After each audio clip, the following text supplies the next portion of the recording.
that I have seen these as part of an existing ecosystem.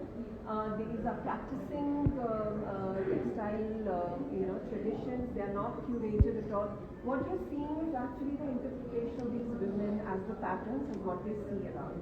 I'll just take you to this one. So this one is actually the representation of the spindle, the jute spindle that is used. They grow jute. Most laborious processes happen in this part of Bihar, like jute, paddy plantation, beedi rolling, all of these, which are not paid so much for, but of course they require a lot of labor. So what you see here is what the woman actually observes in her environment, in her immediate surroundings, and what she interprets as that. So there are about 27, 28 patterns now that I've documented. I've taken close to 10 years to put this entire documentation together. And if you see, this is again another level of wearing off which is happening, which is actually making it what it is. If you see carefully, the fabric has sort of worn off, and it's only the background, the inner layers of the textiles that are visible now. But it's also speaking about the areas where it was really slept on, and it shows the wearing. Like if you half close your eyes, you can actually see that there is one part of the textile that has worn off so much. Now this is another kind of almost like sashiko, stitching, where it's done from both the sides. One side you do it once, and on the return, on the other perpendicular side, you bring in to get these kind of patterns. So if you just pass on these two. Again, this is something that comes from there. You can almost see it here. You see the running stitches here, and in the return, the patterns.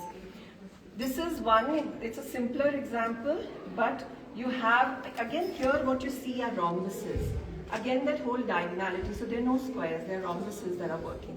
But I have access to some of the most complicated, patterning, which have diagonality and this idea of, working from both the sides. Another interesting feature is the reversibility of the textile. Of course, they work with the idea of the right side and the wrong side. If you see the number of knots that are there, it's the wrong side, and that's probably the right side, whichever way. But it's so neatly done, and the floats are so even on both the sides that for all of us, they are reversible quilt, which is unique. I think that also speaks about the sense of refinement that these women have. And if you look at any of these textiles, they're complete in themselves. They are whole.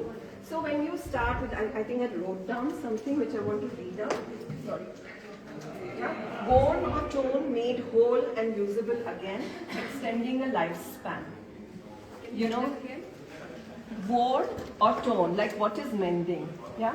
Worn or torn, made whole and usable again, extending their lifespan.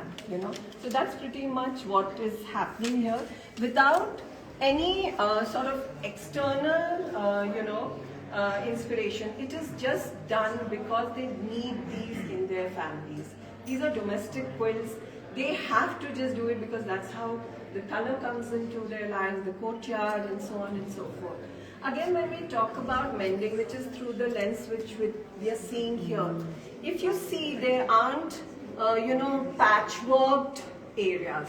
They are actually continuous fabrics. What we spoke about there, where we said that entire fabric, you have a piece of fabric which is woven. You don't want to break it into smaller patches. The women actually do that, and it's a very, it's just led by common sense that you piece them together and start working. You can actually see.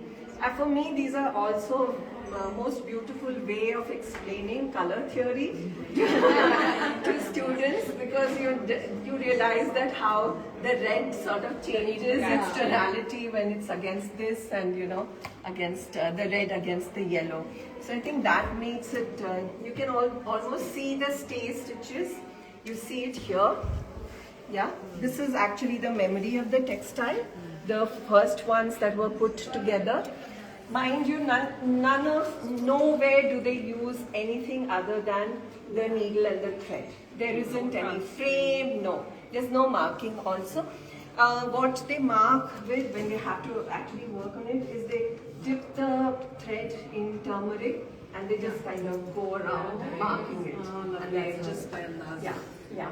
And even this practice of using these white lines to demarcate, which are called, which are like ways of separating the whole thing. It's called the bata. This is also unique to this textile. So we have, and you can almost see that, this is the width of one sari. You can almost see that the palais has come in there. And throughout, like they fill it up like this, but look at the amount of, how much time does it take? Like, so it could take any amount of time because in between you might have a child, you will stop doing it. They won't embroider when, it's such a strain to the eye that the pregnant women wouldn't embroider for a while after she's delivered. So you would have that, then there'll be agricultural, cycles, you have to go to the farm, all the pre and post harvesting processes are held by the women.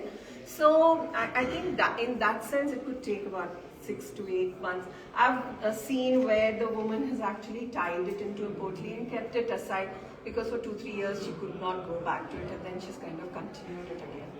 So it's remarkable that a marginalized community with they're basically people who they were Sheshabadi, they were soldiers of Sheshabadi, the King Sheshasuri, who came from Afghan, and because he died accidentally, they weren't taken into the British or the Mughal army, and they've remained marginalized. But they've travelled along the rivers from Bengal, more westwards, and they've cultivated land and lived there for about 300 to 400 years.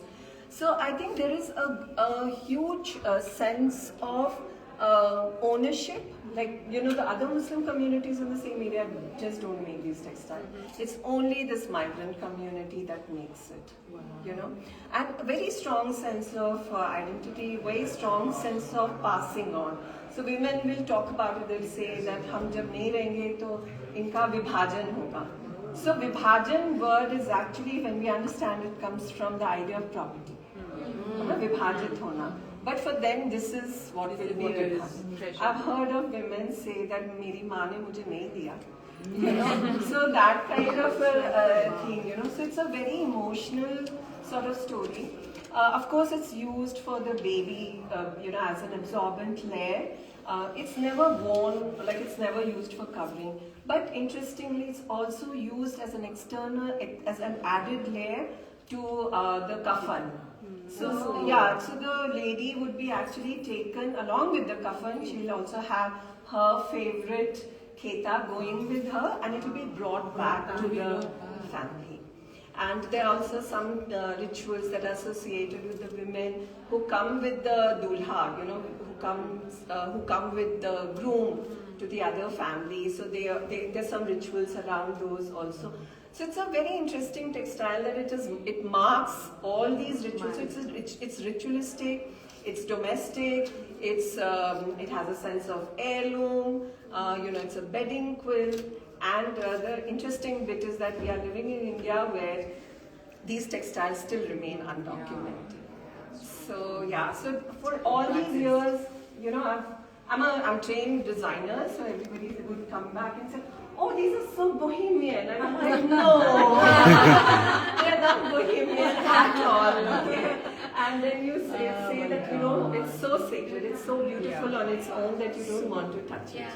So largely, I've been just working with what they have been producing, not wanting to intervene. I've been so I've really questioned who am I as a designer and what role can I really play in something which is thriving on its own. You know, it has a complete ecosystem around it. So, do they continue to practice and weave the new? So it's an embroidery. There's no weaving. Yeah. So, do they continue to do that now? It's a practicing craft. It's a practice. So there would be at least 50,000 women who know the craft. Oh, brilliant. Yeah, it's known. We've Practiced and documented. Yes.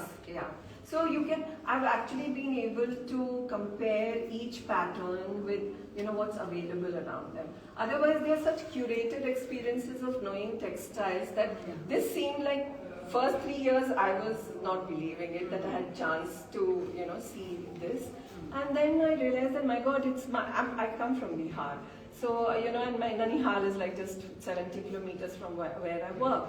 And I was like, I've seen these textiles, and yet I did not know something so specific to a community. And I think this, What threads do they use? I mean, so these are threads they get from the local hart. So I in fact travel to the biggest hart there, and it's still a thriving, like people sell worth 50,000 of just yarn per week. Wow. So it's not like if you take that as a thing, you will know that it is a practicing craft there. So these come as bigger bundles, out of which they actually like pull out these strands and then they work with it. And it's just needle and thread. It's nothing else, So it's the fabric. That's amazing. Yeah, it is quite like everywhere else, Sujni and like kathas and all. You'll have the central medallion being done by somebody else, the corners being done. But here, and of course, these are what I forgot was these are also signature quilts, not in terms of signing of the quilt, but one woman would do one quilt. Yeah, so she will own it up. So she has a very, very strong sense of owning the textile. Yeah. And if you tell them, like the first few times I went, I said, they don't, and they were like, it was blasphemy. And I realized that I had to step back and deal with it a little more sensitively. And they will the weight of the textile